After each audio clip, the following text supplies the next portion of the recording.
morning or afternoon. One of the critical missions of the Institute of Politics is to provide a forum for the discussion of pressing issues of the day. And this certainly qualifies. Whatever you think about Edward Snowden and his actions, and the adjectives range from traitor to hero, he has indisputably triggered a really vital public debate about how we strike a balance between civil liberties and security. And so we're looking forward to this discussion today, and there's no one better to lead it than our own Professor Jeff Stone, who has spent a lot of time thinking and writing about these issues and served on the President's panel after the revelations of Edward Snowden to think through next steps and how to deal with the questions that were raised. Another pressing issue today, as it was 50 years ago, is the issue of civil rights in our country. And this year marks the 50th anniversary of Dr. Martin Luther King's campaign in Chicago. And we are going to have an event on May 19th with some of those who participated in that event with Dr. King and some civil rights leaders of this day to talk about what happened then and to assess where we are today. So we urge you to attend that. Let's see. Oh, that's going to be at the Chicago Theological Seminary, right? Chicago Theological Seminary. And now it is my pleasure to introduce the introducer, Brock Huebner, a fourth-year student and a stalwart of the Institute of Politics. So we appreciate him a lot. Brock.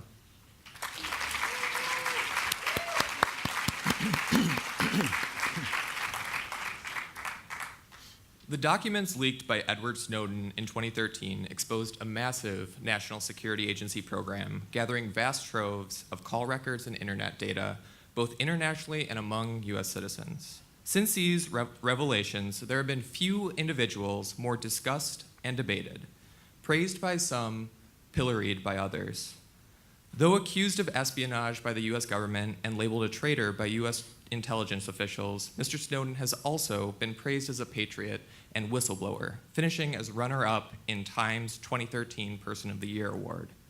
Through his actions, Edward Snowden forced a conversation about the relationship between privacy and security, not only within the upper echelons of US government, but also on online comment boards, day-to-day conversations, and on college campuses like the University of Chicago. Indeed, this was Snowden's ultimate goal, claiming in an interview with the Washington Post's Barton Gellman, quote, "I didn't want to change society. I wanted to give society a chance to determine if it should change itself." Already the subject of an Academy Award-winning documentary, Citizen4, his story will receive the cinematic treatment in Oliver Stone's upcoming film, Snowden. Leading this discussion is Jeffrey Stone, the Edward H. Levy Distinguished Service Professor here at the law school. Professor Stone served on President Obama's review group on intelligence and communications technologies. He also chaired the University of Chicago's Committee on Freedom of Expression. Please join me in welcoming Edward Snowden and Jeffrey Stone.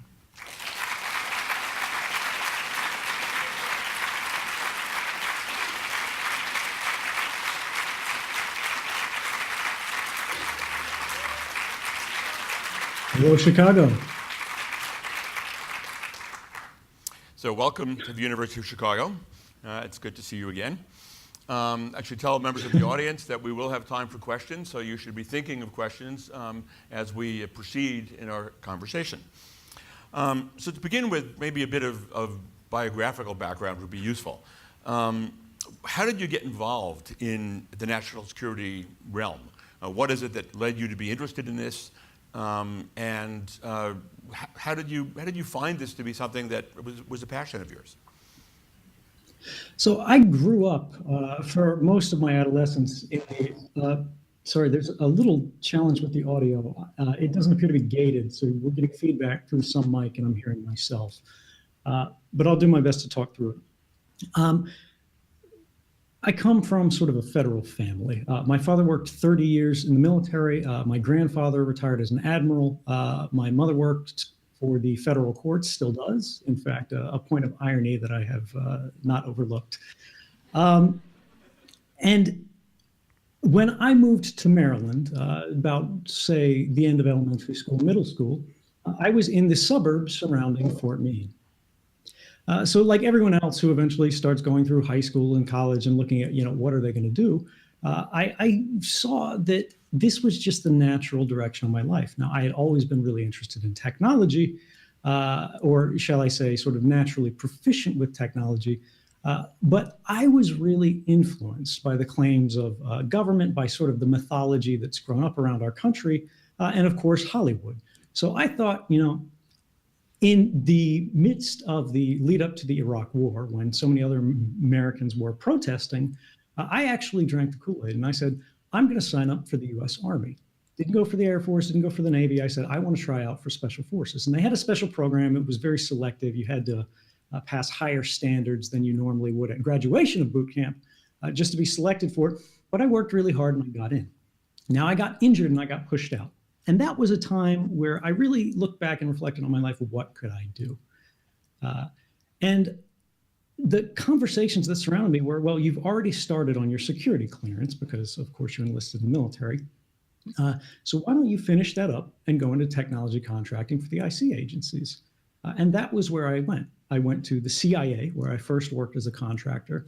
While I was there, I was sort of talent scouted by one of the government employees who said, would you like to go overseas? And I had been, again, looking for that. And it just felt like it was something that I could do. A lot of other people in the office were like, I don't want to go. It seems like a burden. It seems like it wouldn't be, the kind of life you want. But for me, why not? So I did that. I rolled over to being a staff employee at the Central Intelligence Agency. On my first day, I came in and I took the oath of service. Now, I will point out, it's not an oath of secrecy. In fact, no oath of secrecy exists within the CIA or the NSA. The oath of service is to support and defend the Constitution of the United States of America against all enemies, foreign and domestic. It's not a pledge of loyalty to the president, to an official, to a policy, or anything else. It's to defend the Constitution specifically, and not just against those outside, but also against those inside. But I didn't have any problems there. I went overseas. I served undercover for a number of years from a diplomatic platform. And then I came back and went back into contracting for the NSA now. And this was perhaps 2009, 2010, somewhere in there. And for a number of years, I worked, I worked for the NSA as a contractor in Japan for a number of years. Then I came back to the United States. I worked for Dell as the lead technologist for their CIA account, designing sort of supercomputers for building password cracking clusters and things like that. And then I rolled over to Hawaii after I developed epilepsy and was no longer permitted to drive in Maryland. And there, I really began to be exposed to a scope of surveillance that I hadn't seen earlier in my career. There had been things that made me concerned, but particularly with the election of President Barack Obama and his claims to really roll back some of the most extensive policies that we saw during the Bush era, I thought, he should be given a chance. And it was with growing concern in these last years at the National Security Agency, particularly when I rolled over in my final position to working directly with the tools of mass surveillance. Although I wasn't working terrorism, I was working counter cyber. That I saw that our public claims had become entirely divorced from the private realities of how things work in the intelligence services in the United States. And that, I would say, is really how the arc of my career in full began. So you mentioned that when you joined the CIA position that there was not a requirement or an oath of confidentiality.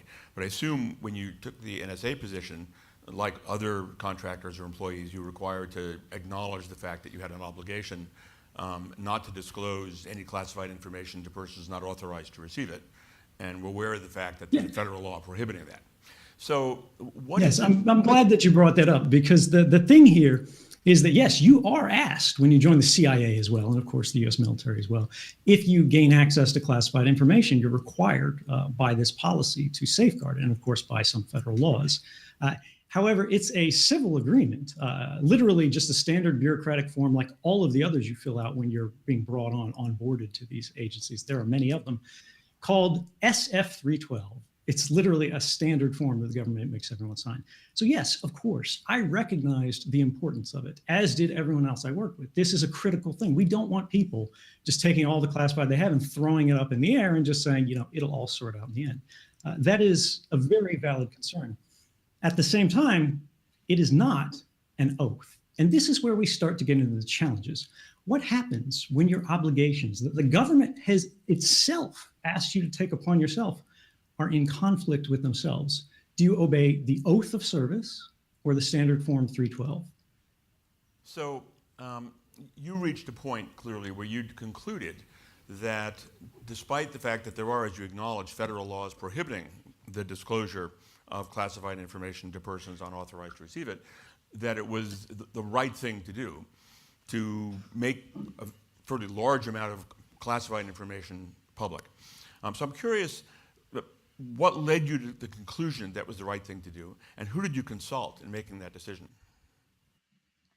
Well, I think it's the critical thing when we start to get into this is setting out the context. Now, I wasn't new to the intelligence community. I'd been working in it for 8 years before I came public. Actually, I believe more than 8 years. And the thing here is that over time, particularly in the Obama administration, we were given the impression in the press that things were changing, that programs were shutting down. Again, the president promised to shut down Guantanamo, a thing which, again, he should be applauded for, but he didn't actually do it. Now, that's not something we can assign entirely to him, because obviously there's Congress involved and other things like that. But particularly in the progress of the laws, the progress of the policies, the progress of the technologies that I worked with directly, and in fact, helped build and design some of these systems, a point which, perhaps we'll have a chance to discuss later in the evening. But for me, it really came to a head. I had thought prior to this that there was something that must be done. But I hadn't gotten to the point of, should I light my own life on fire? Because I knew the risks. We had seen other whistleblowers previously. Thomas Drake, now we see recently Thomas Tam, Bill Binney, Kirk Wiebe, Ed Loomis, many other whistleblowers who had had their careers destroyed for going through the established process. But it eventually reached a point where public officials were having conflicts within Congress, where congressmen felt the public needed to know the truth of programs. And yet the most senior official in the United States, General James Clapper, the Director of National Intelligence, felt comfortable enough in his position that he was willing to lie under oath. Does the NSA collect any type of data at all on millions or hundreds of millions of Americans? No, sir. It does not. Not wittingly. There are cases where they could inadvertently, perhaps, collect, but not wittingly. Now, if I could just make one point here, because I think it is important for sort of the timeline of how people understand this. And this was not public until quite recently. Laura Poitras, the first journalist which I was in contact with, was at that point communicating with an anonymous source who said, look, there are serious things going on in terms of mass surveillance. But she wrote in her journal that the source was unwilling to actually provide classified information to her at this point. He was willing to hint, he was willing to talk about the programs, but he wasn't actually willing to provide documentation. 10 days after that session in Congress, she said the source, which was me, had said they were ready to provide documentation. That, for me, was the Rubicon moment. Remains the question of when it is appropriate for, with all respect, a relatively low-level official in the national security realm to take it upon himself to decide that it is in the national interest to disclose the existence of programs that have been approved by the House and Senate Intelligence Committees, by the executive branch, by the Foreign Intelligence Surveillance Court, and to decide for himself, well, I think they're wrong. I think these programs are not justified. I think they're illegal. And therefore, even though it might have serious effects on the effectiveness of the programs to make them public, I think the public needs to know. When is it appropriate to make that judgment, to override the decisions of all the elected branches of the government who've reached a contrary decision? I think it's a really important question. I mean, this is one that I struggled with for quite some time. And that's why when I worked with the journalists, I made sure that I never had to make that decision. I wanted to remove from myself the authority, the sort of positional capability to publish any document on my own. And that's the reason why now we're sitting in 2016. I've never made public a single classified document. Now, what I did do is try to replicate that same system of checks and balances, which had failed in our government. Again, clearly, Senator Ron Wyden felt that he should have made, or that this program should have been public when he was questioning the Director of National Intelligence about, does this program exist, basically. We had seen earlier in that year, in February of 2013, the courts had an opportunity to assess the same thing and actually validate the constitutionality of laws, validate, sort of do an independent assessment of the propriety of these mass surveillance programs in a court case called Amnesty versus Clapper, which was brought forward by the ACLU. But they demurred. They said the executive branch was asserting state secrets, right? And courts, by long tradition, tend to defer to the executive when they go, look, it's a secret, don't get involved. And beyond that, they went, the plaintiffs couldn't prove that they had been spied on, which of course raises the question of, would the court have decided differently if the plaintiffs actually could prove, yes, in fact, we had been spied on. And the president and sort of the executive branch in general, of course, could have rolled back these programs, but they didn't. In fact, they were clearly trying to shelter themselves in many different ways, where they didn't have to take any sort of stance where they would publicly explain what is the value of these programs, what is the efficacy of these programs, and what is truly the necessity of these programs. And this, I think, clearly goes to the heart of the issue, which is that 2013 isn't wholly about surveillance. Now, surveillance is obviously a critical factor of it. That's much of what we've discussed. But what we're talking about here now isn't really about surveillance at all. It's about democracy, right? And democracies, right, our governments, open liberal Western democracies, tend to derive their legitimacy, their ability to pass laws, to rule, to enforce policies, on the principle of the consent of the governed. But as anyone in this room could tell you, consent is only meaningful if it is informed. So then how do we bridge that gap where the system does fail? And as you say, we suddenly have a case. The system has failed comprehensively. The only people who can actually write this system are individuals. But these individuals aren't all at the top level, right? There are, of course, senior directives and executives who could have done the same thing, but there are also people at the working level who can do the same thing. Is your seniority really more critical than what you've witnessed, right? There are many people at the top level of these programs who know how the policies work. They know every letter of the law, but they have never actually run a query through a system of mass surveillance in their life. They know the theory of how it's implemented, but they don't know the fact of how it is executed. And so for me, I recognize that I wasn't perfectly placed, as you imply, actually, as you stated, and no offense taken by it. I was not sitting, next to the table of the Secretary of Defense having this conversation with him. But this is why we have a free press. This is why the First Amendment is first, right? We need to have a truly independent, apolitical faction within free society that can challenge the government for control over information on which they will base their votes. And so I talked to the journalists and I said, look, I'm going to make an independent assessment of the documents that are available to me on the basis of the things that are known to me of what you need to know to make that independent judgment about the lawfulness, the efficacy, the propriety of these programs. I do not want you to publish all of these documents. In fact, I don't want you to publish any detail, any fact that you do not believe to be necessary and serve a vital role in the public interest for us to know about.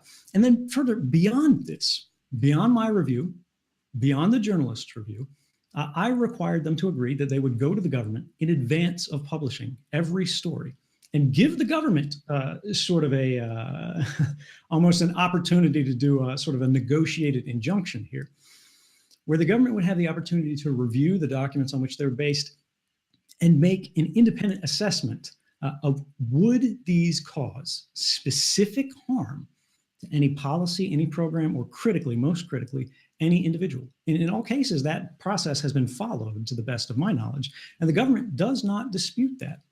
The only thing that is in contention is that the journalists, and these aren't just sort of radical journalists, we're not talking leftists or anything, we're talking about the Washington Post, the New York Times, said that in no case of the stories they've published did they believe they put a life at risk. And that's why I think now we're in 2016, right? Not 2013, when it was quite reasonable to go, this could cost lives. This seems really dangerous. And in fact, it could have been. Now, I don't discount the fact that risks were involved in this, but the operation of a free press necessarily involves risk. Living in a free society involves risk. That is not a weakness. That is a strength. So let me do a little bit of devil's advocate to that position, to point out that we live, as you say, first of all, I want to point out the First Amendment is first because the first two amendments didn't get adopted. So that's neither here nor there.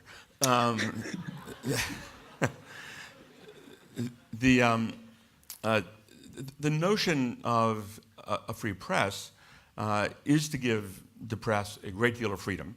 But in the democracy, the notion is that the people get to decide things. And one of the things they get to decide is they get to elect their representatives. And the representatives get to make decisions. Everything's not a plebiscite. And there are certain areas in which it's always been understood that there's a degree of secrecy that's necessary.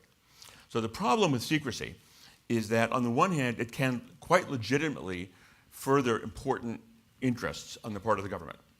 And it can also be used as a device for shielding wrongdoing or abuse of authority from criticism. And one of the difficult questions is knowing which of those two types of secrecy is going on in any given circumstance. And one of the reasons why we put in place a series of oversight over national security activities, which didn't exist before the late 70s, by creating the Foreign Intelligence Surveillance Court, by creating the House and Senate Intelligence Committees, was to basically create a series of checks and balances within the government to provide a mechanism by which democracy could operate, not in the sense that there can't be secrets, but in the sense that secrets could be kept only if there's a persuasive case that's made to the elected representatives, to the judiciary, that secrecy is necessary. So there's still the underlying conundrum of when it's appropriate to make this decision that I think, or journalists who, journalists have self-interests which are not necessarily the interest of the nation, when they should be put in a position of making these decisions other than the representatives of the people themselves. Let me go to another point though and ask, what was the outcome of all this?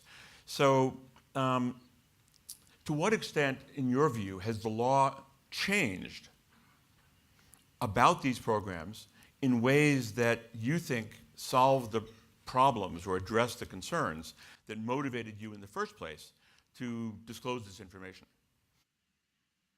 Well, as was said in the introduction, I think it's important to understand that I wasn't setting out to change policy. I was setting out to restore the balance between the governing and the governed, which has started to get a little bit out of whack. I mean, as you say, we elect representatives for a reason, right? But the only way that we can understand whether we want to re-elect them or support their policies, continue this, is if we actually know what they are, in at least broad outlines. Now, I'm not saying we need to know the name of every terrorist target. I'm not saying we need to know the name of every company we penetrated or whatever. But if we don't know at least those broad outlines, we're starting to enter a system where actually our votes begin to become ineffective. Because as you say, we elect people to represent us. But if we don't know what they're doing, and if we don't know what the other candidates who are their alternatives would be doing, what are our votes really doing? So I think necessarily there is a bias toward an informed public rather than one that's in the dark. Now, there are exceptions to this, but these exceptions are, I would argue, extraordinarily rare. When we're in times of total war, for example, U-boats in the harbor, we're already engaging in policies. We've rolled back civil liberties in ways that we would never approve of during peacetime. And we very likely should not in peacetime, thinking about things like Japanese internment. But regardless of our desires, in fact, we see the human nature they often do. these things become more clear because we're starting to talk about existential threats to the nation. Now, there are no serious officials, including the President of the United States, does not consider terrorism to be an existential threat to the United States. I think that's fair. But when we think about how this balance is done, and I think you're starting to get onto a theme, which is that are we throwing open the doors if we allow whistleblowing to occur without punishment? If we allow people who are at the working level to reveal evidence of serious wrongdoing or policy failures, waste, fraud, and abuse, however you want to classify it, is this something that will very rapidly get out of control?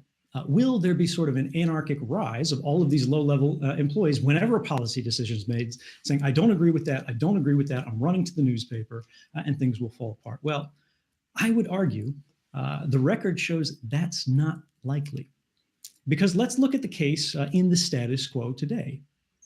Are there any cases of successful whistleblowers who have changed policy in the national security space, right, in this classified space we're discussing, who have not been retaliated against severely? Daniel Ellsberg was literally charged with treason for his activities back on the Pentagon Papers in the 70s. And this was, again, referring to a huge report. I believe it was thousands of pages, but something that was he was revealing after it happened. The information was a little bit stale. Despite this, treason, it was during a time of war. Technically, his life was on the line. The only reason he was not actually convicted was because of the government's wrongdoing. I think you wrote a book on the Espionage Act, and pointed out that there's often no defense at all against these charges. We've seen Thomas Drake, again, who was trying to reveal the Bush-era warrantless wiretapping program, which I believe you've spoken out against. And yet he was subject to criminal investigation. His career was over. He lost his wife. He lost his home. Now, rather than working as a senior executive at the National Security Agency, where he's drawing an SES level pay grade, for those of you who aren't in the government, the senior executives have an entirely different pay grade, which is, shall we say, very well accommodating. And now he works at an Apple store selling iPods. I would argue that there is enough natural countervailing weight against whistleblowing. There are enough counter arguments there that we don't need to worry about that so much. But I'm entirely open to being persuaded otherwise. So the interesting thing, though, about what you just said is that you're right in saying that one needs a balance, that there are certainly circumstances where whistleblowing is important and valuable and justified. But there's also circumstances where you don't want it, where it does much more harm than good. And the question is how to strike the right balance there. So one thing, and your point is that, well, we don't really have that many whistleblowers because of the way we treat whistleblowers. So maybe that's striking the right balance. I mean, maybe the bottom line is to basically say, okay, we have to make these people suffer.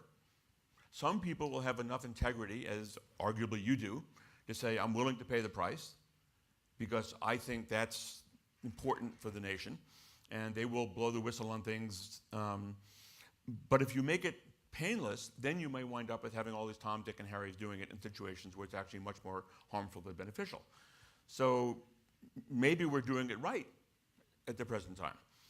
And that if we don't penalize the whistleblowers, even if they've done more good than harm, right, we'll wind up inviting too much whistleblowing, which will do more harm than good. So that is a fair argument, but I would also say it's a very utilitarian argument, right? It's an argument without ethics. We're thinking about the ends without thinking about the means. Is it right to basically sacrifice people who are acting in what we're taking for granted in this example is the public service, right? Should we throw the village girl into the volcano to appease Pele so there's no volcanic eruption? You can make an argument for that. But there's actually, I would argue, a problem down the road, which is you've run out of whistleblowers very quickly. Whistleblowing is already rare enough as it is, as we've said. And in most of these cases, we see individuals who actually are bringing things of public interest. Now, the President of the United States was certainly not my biggest fan in June of 2013 when this first came out. He spoke at a press conference where he seemed quite uncomfortable. And he said, look, basically, there's nothing to see here. We've drawn the right balance. Don't worry But by January of 2014, his position had gained an awful lot of nuance. By then, he had appointed you, and I believe a number of his peers, to write the report, Liberty and Security in a Changing World, which, by the way, I thought was excellent. But he also said, while he can't condone what I did, this has made us stronger as a nation. And so if we lose that, we're either losing opportunities for us to become stronger as a nation, or we're actually starting to face a countervailing risk of decay, where we don't have these natural whistleblowing events, which are basically steam release valves, right? Whistleblowers, because of the risks, only come out when the system fails comprehensively, right? I tried to work in the system. I went to my supervisor, I went to my peers, and they all said, you have no idea what you're getting into. You really don't want to play that game. Whereas Thomas Drake, for example, he went to the NSA Inspector General.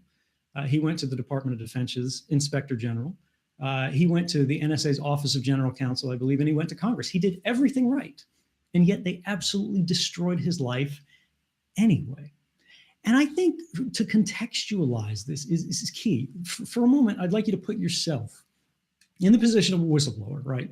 Don't take my case, for example. Imagine your own case. You see something, you witness something that is so contrary to the values of this nation, to our black letter laws. For example, let's take the Bush era warrantless wiretapping program, which was what Thomas Drake was trying to blow the whistle on. And you try to fix this in the system, because I think this is the solution, right? We should have official whistleblowing paths, right? You should be able to work within the system in a way where you can get the grievance redressed, right? You can get the bad policy corrected. You can get the violations of law and those who have broken those laws held to account and remediated. But right now, when you go through that system, the government is not particularly, I would argue, especially responsive to that.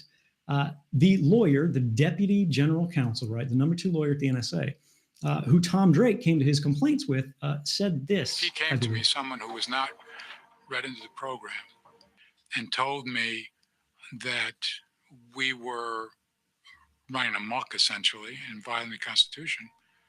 There's no doubt in my mind, I would have told him, go talk to your management. Don't bother me with this. I mean, you did the minute he said, if he did say, you're using this to violate the Constitution, I mean, I probably would have stopped the conversation at that point, quite frankly. So, I mean, if that's what he said, then anything after that I probably wasn't listening to anyway.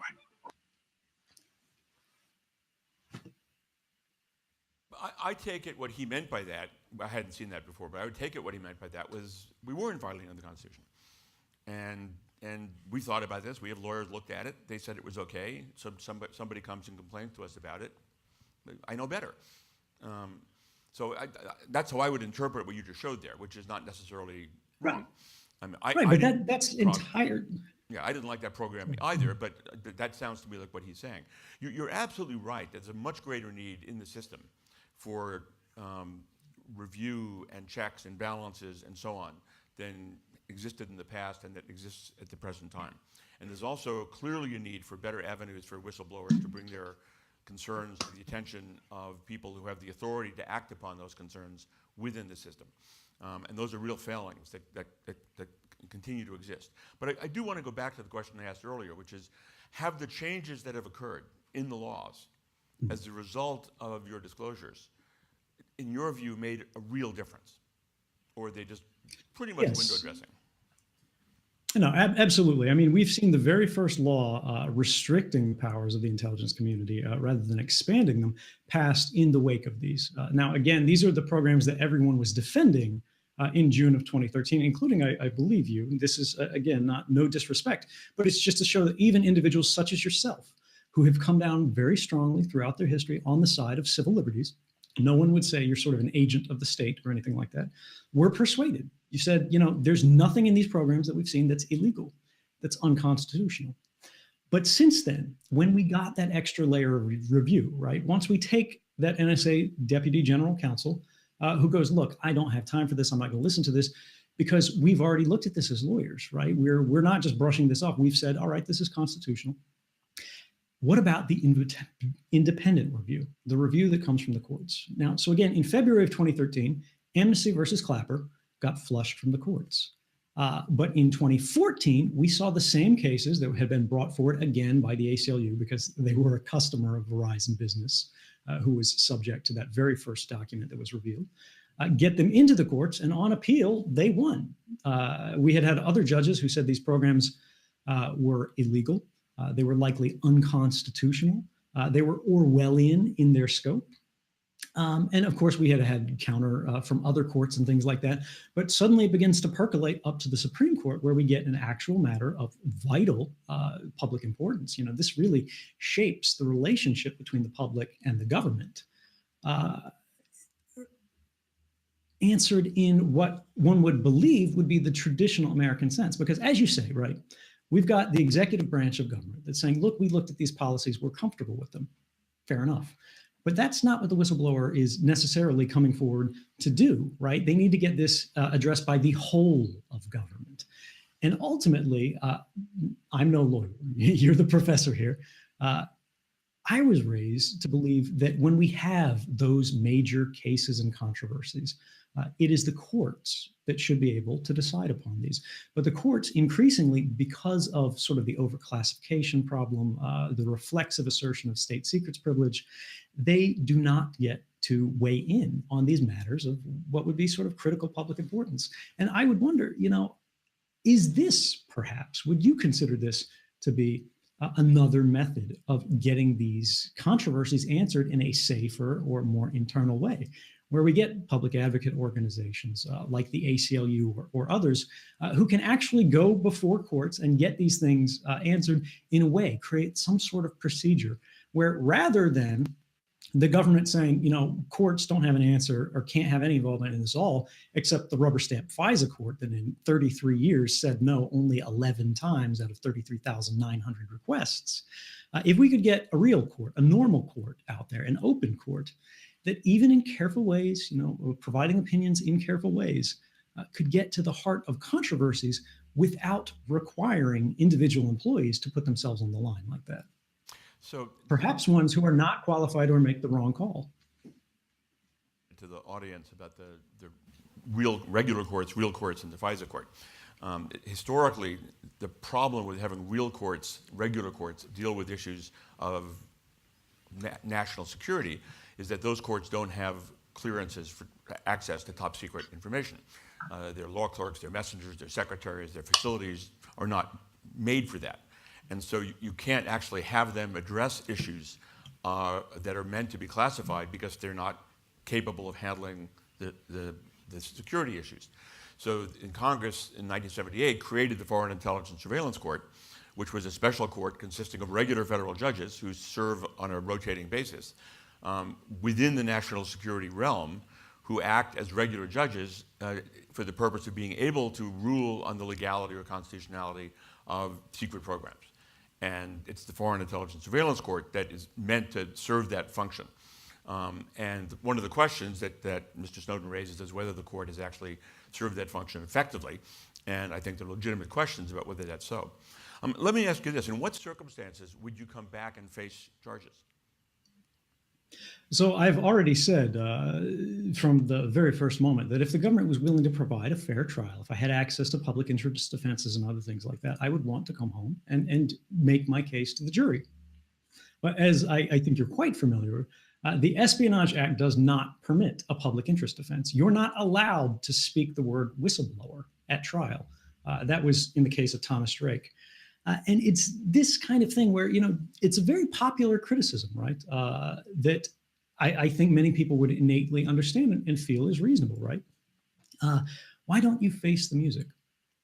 But if the only tune they're playing is an unfair trial where you are literally deprived of the only defense that actually matters in the case, is that really something that we would consider to be in America's interest? Do we want to create sort of a precedent that dissidents should be volunteering themselves, not for the 11 days in jail of Martin Luther King, or the single night in jail of Thoreau for not paying his poll tax, but 30 years or more in prison for what is an act of public service. Now, the reason that Thoreau and Martin Luther King put forth this brand of civil disobedience is to put the burden across many members of society in a mass movement to create change that could not be ignored.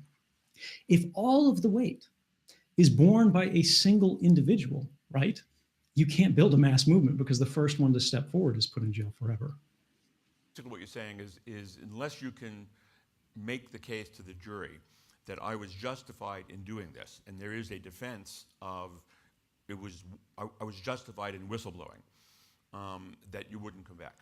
So why doesn't Congress pass a law that creates that defense? It's perfectly within their authority. Professor, I would have to say that's a better question for you than I. I'm not sort of quite so expert in the intricacies of the Espionage Act. But democracy doesn't seem to agree with you. Well, I wouldn't say that's the defense. case. They don't, because they don't think it's a good idea. Well, do we have them even consider it? Do we have them even debate it? Congress is desperate to pass so many laws today, you may have noticed, but they're not doing so well in actually getting any legislation passed. They're having trouble passing a budget. And now you're asking them to restructure laws that are 100 years old, right? That may be absolutely atrocious, that everyone in Congress realizes are just obscene. But at the same time, they're still focusing on getting that budget passed, right? There's priorities. But more generally, let me turn that around a little bit. Do you think it's appropriate? Do you think it's fair that someone who has done something that's done more good than bad, presumptively, goes to jail for the rest of their life for public service, particularly without being able to make a defense of their action? The argument I would make as playing devil's advocate here against that position is that you don't want to encourage every Tom, Dick, and Harry government employee with access to national security classified information to think that it's okay for them to disclose this information. The benefit outweighs the harm. You just don't want people doing that. And therefore, you can't create the defense, because the defense creates more problems than it solves. That's the argument on the other side. So if you look at it not in terms of the justice to the particular individual, but to the systemic incentives it creates, I can see why Congress has no interest in doing this. Even if they're sympathetic to you, they may say, we're going to create a lot more Snowdens who are not actually having the benefit outweigh the harm, but they think it is, and therefore they're going to do these harmful leaks. And we don't want to encourage that. But isn't that why we have jury trials? Isn't that a question for the jury? No, the jury only operates under the law as it's been established by courts or by legislatures. They don't get to make up the law. So the question here... I'm not talking about jury nullification or anything like that. I'm saying if a law were passed, it's not a given. It's not taken for granted that suddenly you have this anarchic release of everything. These people still get charged, but now they just have a defense that they can make to the jury, that the jury goes, you caused more harm than you did benefit. No, you go to jail. Right, but the argument on the other same side as with manslaughter, self-defense, all of these other laws. Right, and it's analogous to What self-defense. is the exceptional act of whistleblowing that would make it unreasonable for a jury to weigh the same facts, the same harms as other crimes? Again, I think the answer that one would give is that the incentive effects it creates are dangerous. Because, again, you have this problem of relatively low-level employees who think that they know enough to make a wise decision on this, and they're wrong. And if they're wrong, it arguably does real harm to the national security and to the nation, and you don't want to encourage that. So I just think the stakes are perceived as very great on the negative side. And that isn't to say I wouldn't be in favor of this, as that I'm playing devil's advocate here, right? But I think that's the argument on the other side. One, I guess, last question before we open it up to the audience. What's it like for you in Russia? Strange. I have to say, though, it's also kind of amazing, because right now I'm not in Russia. I'm in Chicago. A few hours earlier, I was in Zurich, Switzerland, giving a talk to an IT security company. Tomorrow, I'll be at Princeton speaking with researchers, cryptographers, and technologists, computer scientists, to try to solve some of these mass surveillance issues that we're dealing with today. So while it is true, I do sleep in Russia, I live all over the world. You're a person? I'm sorry, I lost Yeah. the first part of Do it. you get to walk around and be like a regular person in Russia? Yeah, of course. There's not like a wire fence with a guard and a tower or something And how like do you that. pay for stuff? I ride the subway like everybody else. How do you pay for like lunch? With money. How do you pay for No, stuff? I mean, where do you get it?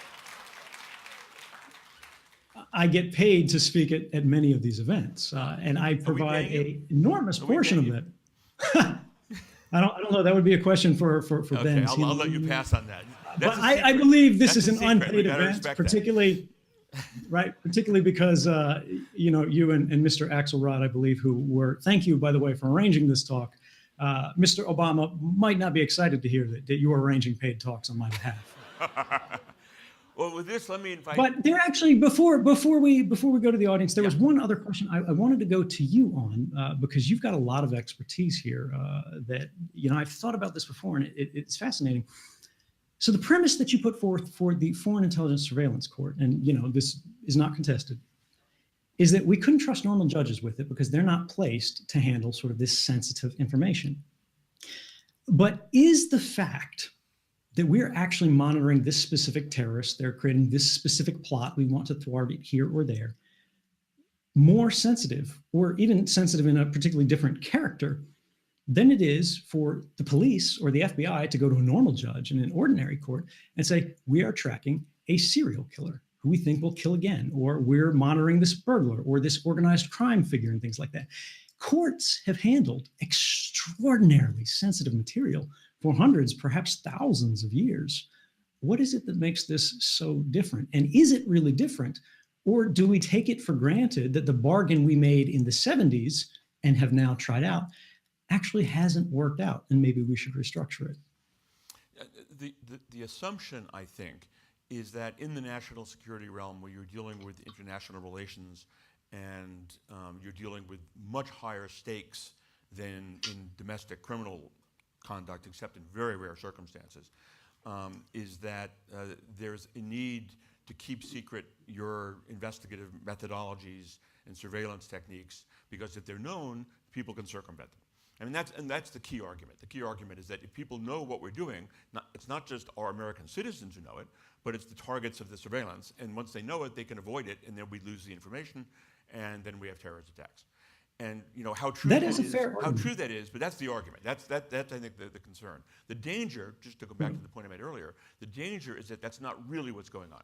What's going on is the people in the secret world want to be able to do what they want to be able to do without having anybody else question them. I mean, after all, nobody wants to be questioned if they can avoid it in terms of their authority, and that this is actually an illegitimate use of secrecy in the guise of protecting national security, which is really in the guise of creating autonomy for people who don't want to be bothered. And sorting that out is a critical challenge. But let me turn to some questions. Hi, Mr. Snowden. Thank you for joining us. My name is Matt Enlow. I'm a first-year student at the law school, and I'd like to ask if you would support efforts to access and disseminate classified information from the FSB. Yeah, absolutely. I mean, who wouldn't? But if I could actually get back on, sorry, is there a follow-up? Is the FSB, for anybody who doesn't know. Yeah, apologies. Yeah, Chinese Ministry of State Security, Russian, FSB, whatever. If we have understandings of these organizations, particularly in more authoritarian states, I don't think it's particularly controversial to think that would necessarily serve a public interest. However, I didn't work for the FSB. I didn't work for the Chinese MSS. I worked for the U.S. National Security Agency. If I could get back to just one point about the challenge one more orthodoxy that Professor Stone, you put forth, which is very fair, of when people know that these capabilities exist, do they suddenly become ineffective? And I would actually argue, again, this is something that's taken for granted, just like we need a secret spy court to deal with spy programs. But when we look at the history, is that really true? Everyone in the room knows that your phone calls could be tapped, and they knew that before 2013, right? This has been in movies for more than 60 years. These programs have been public since the 19-teens, I believe. And yet, every day, we are still collecting evidence of criminal activity on open phone lines. We're still intercepting terrorists' phone calls, even though Osama bin Laden stopped using a cell phone in 1998 after Bill Clinton fired a missile at his training camp. And even Angela Merkel, as was published in one of the things, this is a head of state, is making open phone calls about matters of foreign affairs. The fact that a capability is known, I would argue, does not render it as ineffective as we might presume. Hi, my name is Melissa, and I'm a second year in the college. Looking ahead to the 2016 presidential election, as well as the congressional elections, do you foresee any change occurring in the system you've been talking about? We have already seen sort of the beginning of an effort to challenge or perhaps modify Section 702 of the FISA Amendments Act. This is a program that involves mass interception, but targeted reading, you would argue, of communications that have one end foreign. So one side of them is in the United States, other sides are overseas, and they sort of grep through everything with their tools and pull things out of the bucket. They also use it for going to U.S. service providers. There's a famous slide, I won't pop it up for you, but showing sort of Yahoo, Microsoft, Google, Facebook, Apple, all of those guys, and the times in which they voluntarily joined this NSA program to simplify beyond what the law allowed, right? The law required them to respond to subpoenas and whatnot. But all of these providers created sort of boutique tailored processes for American intelligence agencies to go forward and get whatever they wanted. Now, if it's about an American citizen, they had to get a warrant for this. But if it's anybody else in the world, doesn't matter whether they're French, German, or something else, they're fair game without a warrant.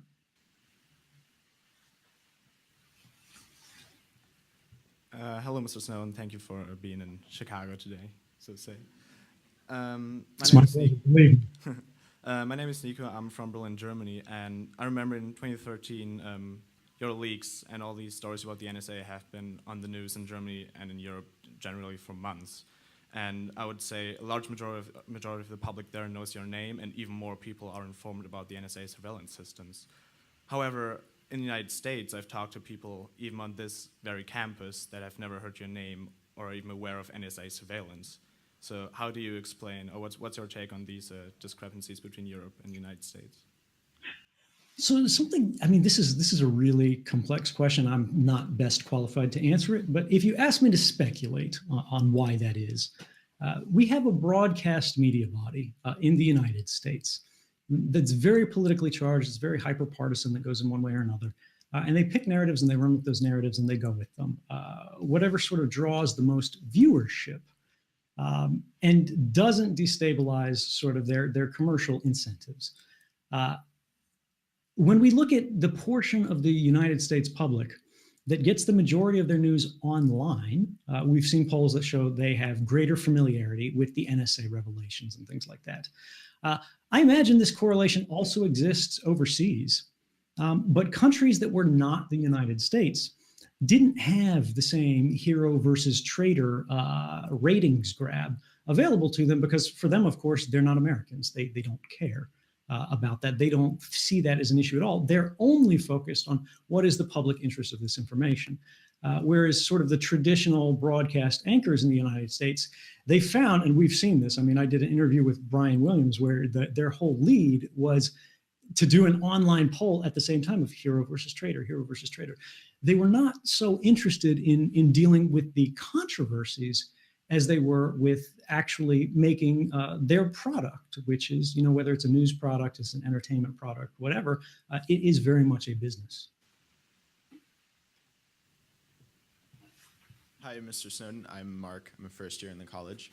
I've got a two-pronged question. So the first is, do you have reason to believe that NSA has compromised either 4096-bit RSA or any of the common ECC curves?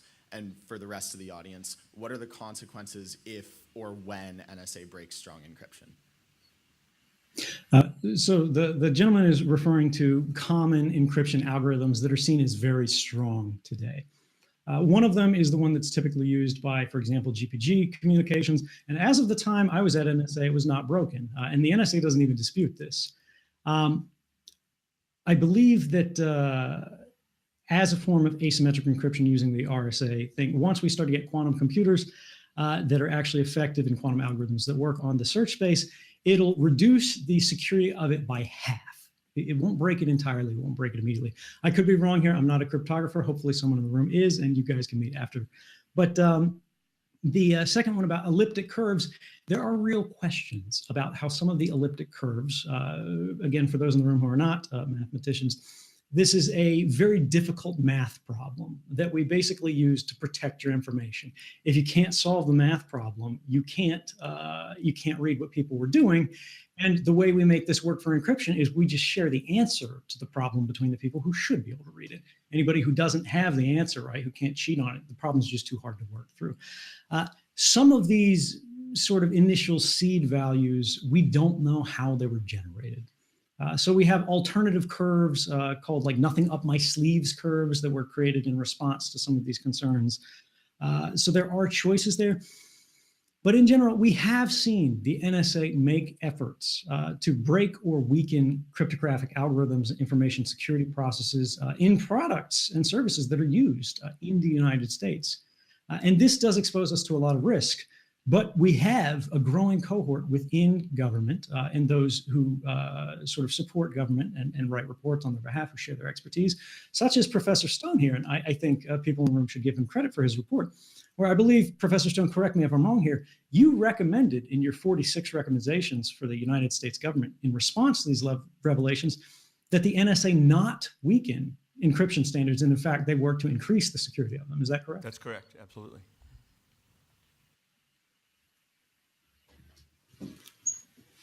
Thank you for coming today.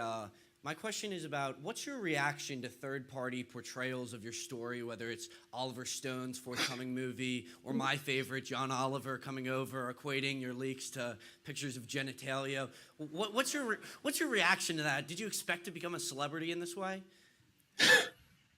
You know, it's really funny. If you go back to June 2013, you know, I was very forceful in my first interviews. And I said, look, guys, stop talking about me. Talk about the NSA. I am the least important part of the story here. But again, when we get into how does media sell attention, right? How do they get you, or sorry, how do they buy attention? How do they actually get you to watch things? People care about characters for whatever reason. You know, just our biology, our brains, the way we relate to things is about character stories. So they simply would not let me go. I was hoping so hard that, you know, we would get some other figurehead, somebody to stand up and start talking about them who didn't have the common criticisms against their character that I do, right? Because regardless of how you feel about me, there are people who dislike me, right? There are people who disapprove of what I did. If we could divorce that from the narrative, that would be extraordinarily helpful. But we didn't see it happen. At least the media didn't have an interest in it. At this point now, 3 years down the road, the way I look at it is these different portrayals and these different third-party things, I don't care how they want to talk about me, as long as they're getting people interested in the matters of governance, democracy, and security for our communications around the world. Talking about, you know, what the world is today in the status quo, but more importantly, what kind of world do we want to live in? I don't care how they do it. And I think it's a great thing that we, at least as the public, can have those conversations. I think it's great that in the United States, we don't have, hopefully, secret services that are kicking in the doors and shredding hard drives of journalists like they did in the United Kingdom, or God knows, more authoritarian countries are doing all the time. So, you know, I guess I kind of rambled there, but I would say, look, you know, one of the weird things about being thrust into these positions where everybody's talking about you is about 80% of it's wrong, right? And you just pray for the 5% they get right.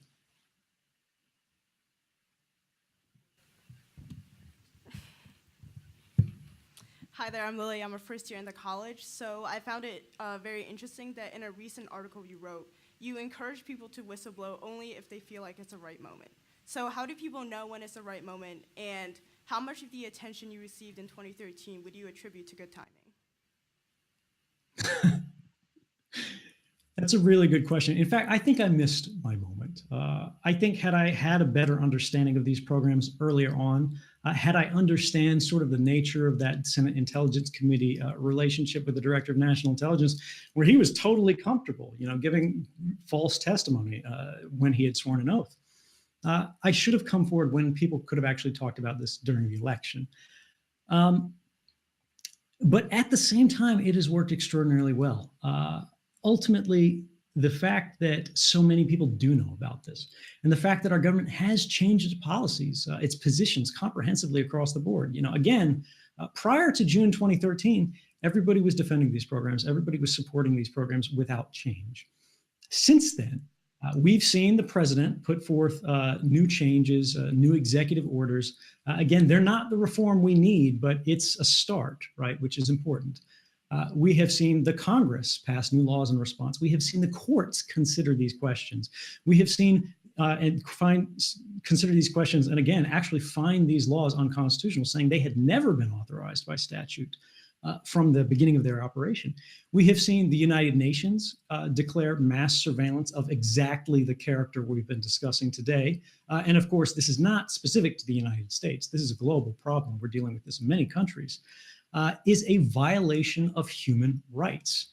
We have seen the European Court of Justice strike down the Data Retention Directive, which was a mass surveillance sort of mandate where you had to log all of the access of your citizenry, like every website they touched and things like that, every phone call they made and so on and so forth.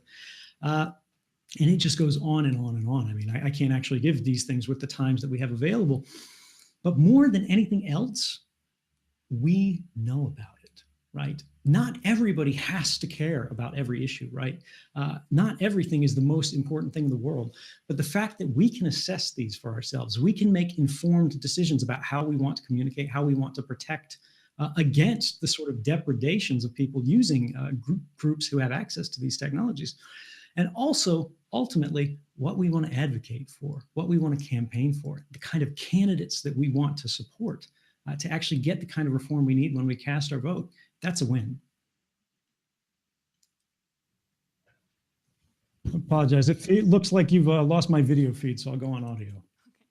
Hi, I'm Andrea. I'm getting my master's in social science here, and I was reading a story that was saying how Henry Kissinger on Monday received an award from the Department of Defense, and you could make the argument that he was a party to government misdoings. And so I guess my question is, what do you see is the role of a whistleblower in calling out individuals that are party to that kind of government abuse? And does pointing out individuals strengthen the argument, or does it just create scapegoats when you're really trying to target the government entity itself?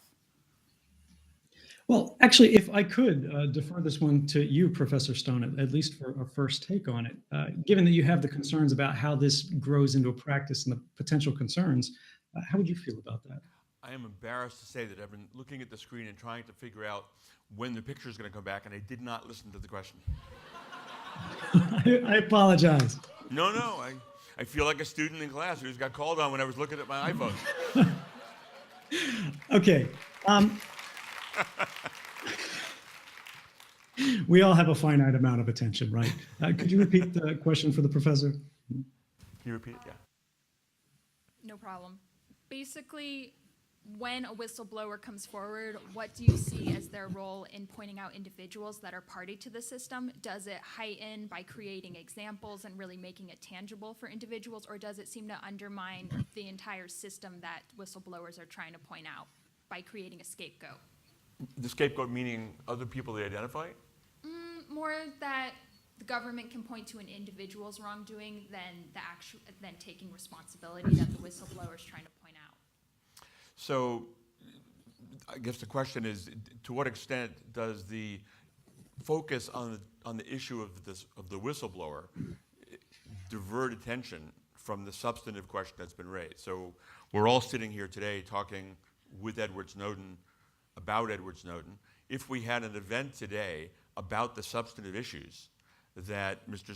Snowden raised, my guess is we would not have nearly the demand in the audience that we have here. So now the question is whether that diversion takes attention away from the substantive issue, or whether people are actually much more interested in the celebrity than the substantive issue. And I think probably both are true. But I have no doubt that I know we had huge demand for this event, so we could watch Mr. Snowden up on a video screen. And I have no doubt if I were having this conversation here about the very same issues that Mr. Snowden raised, that the vast majority of students who wanted to attend this event wouldn't be here. But I don't know if that's a negative thing. I think it's just the two different elements of it. There's an interest in the substance, and there's an interest in the celebrity, and they don't, I think, take away from each other. Sure. And if I could just follow on that real quick, I do think there's actually a peripheral issue that's a little bit different, which is if we get a lot of whistleblowers who are focused on individuals' criminalities, right, rather than programmatic wrongdoing, whistleblowing can start, or at least the individual acts of it, can start to look partisan. It can start to look like this is actually about people you don't like or trying to get your boss out of his chair so you can occupy it, as was the case with Mark Felt, I believe, the deep throat back in the Watergate era. Although we don't know for sure that that's one of the sort of leading theories. It's more helpful when we actually start to focus again on the programmatic things. Now, as Mr. Stone said, can you draw the same crowd when you don't have the individual story? I'm not sure. I tried my best, but they wouldn't really let go. One last point. If technologically we can restore the video if we just reset the call right now, I'm not sure if the audio room is prepared to do that. If they are, we can do that. Otherwise, we can just forge ahead with audio only right now. Can we get the next question in the meantime while they decide?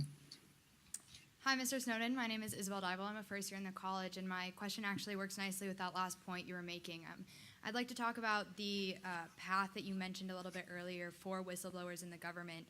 And I'm wondering if you foresee any sort of problems with partisanship, with politics, if that path could be abused by any sort of government official to use that path for their own political soapbox and to abuse it, taking away the spotlight from the heart of the issue and focusing it on the politics of whatever that government official may be viewing. Do you foresee any sort of problems if that path were to be set up?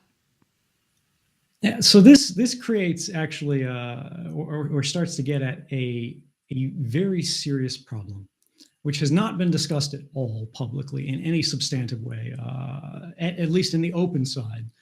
Professor Stone may have seen some of this when they were talking internally around the White House and related agencies. But regardless of what you think about me, regardless of if what I did was the right thing or the wrong thing, what does it mean that a 29-year-old contractor could walk into the NSA, walk out with what the government contends is an unknowable number of files, provide these to journalists in secret, and the government doesn't know about it until this individual is sitting down in the room with the journalists? What if that individual or a similar individual weren't going to the press? What if they weren't interested in the furtherance of our methods of government? What if they weren't trying to help things? What if they were trying to help themselves, right? What if they were spying on people's communications or sharing them for monetary gain, or that they were actually foreign intelligence agents or something like that? The fact that controls are so lax in an agency with so much power, so much capability, should concern everyone. Thank you. Hi, Mr. Snowden.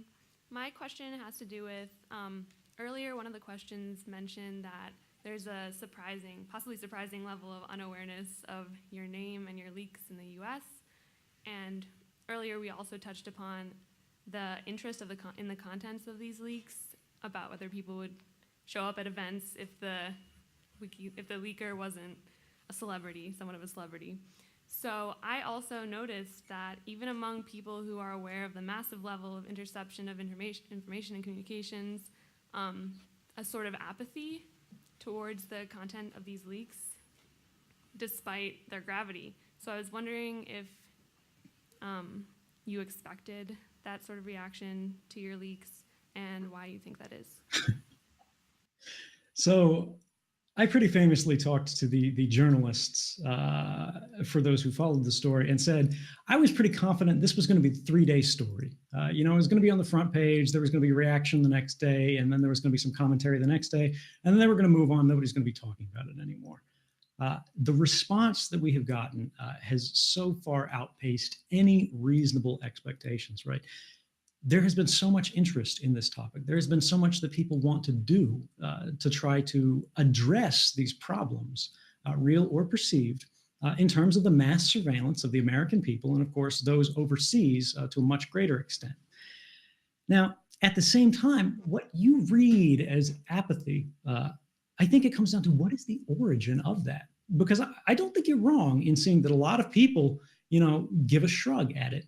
But I believe that's actually a feeling of disempowerment, that people don't actually feel they have any agency, any capability to change their circumstances in this regard, because we're talking about extraordinarily complex technical systems that are inaccessible in the most part to many laymen. And even for specialists, right? This is a very complex topic. And even if you can go, we can solve this issue or we can solve that issue, trying to solve everything comprehensively. So we can go, this is the goal, this is the policy, this is the plan, this is how we fix it. Feels like it's unreachably large for people who don't have their entire life to dedicate to it. And there are many people out there who are doing that. But I think the response that we should have here is to think about what you can do. And one of the most important things you can do is just talk about it. When you mention there are people that don't know about this, who are apathetic about it, think about what's really at stake here. Because it's not about surveillance, it's about rights. When people say, I don't care about privacy because I've got nothing to hide, they don't really understand what privacy is about. Privacy isn't about something to hide. Privacy is about something to protect. That thing, privacy, is the right to the self, right? Privacy is what allows you to decide what it is you believe, what it is you think about. Freedom of speech doesn't have much meaning unless you have the freedom and space to think. Freedom of religion doesn't mean anything unless you have the freedom from prejudice, from outside forces, right? The space within yourself to decide what it is that you truly want to worship. Even when we get down into the language of private property, you cannot have a claim to yourself unless there is a right to the self. Otherwise, you're simply entirely subject to the whims of the collective. Saying that you don't care about privacy because you don't have anything to hide is no different than saying you don't care about freedom of speech because you have nothing to say. It is the most fundamentally antisocial thing I can think about, because even if you honestly did not need it, and many people who are in positions of privilege, positions of power, really don't, because the authorities are never going to come after them. They're who the authorities are there to support. They're who the authorities are there to protect. But if you are a minority, if you are a little bit different in any way, if you are a little bit radical, or you dissent in any way against the prerogatives or the privileges of people in the most power, rights are for you. If you want to have them, you better stand up and defend them. Thank you, and thank you so much for all your work. Thank you. On that eloquent note, we have run out of time. Please join me in thanking Mr. Snowden, particularly, particularly because, in fact, we did not pay him to join us today. Thank you.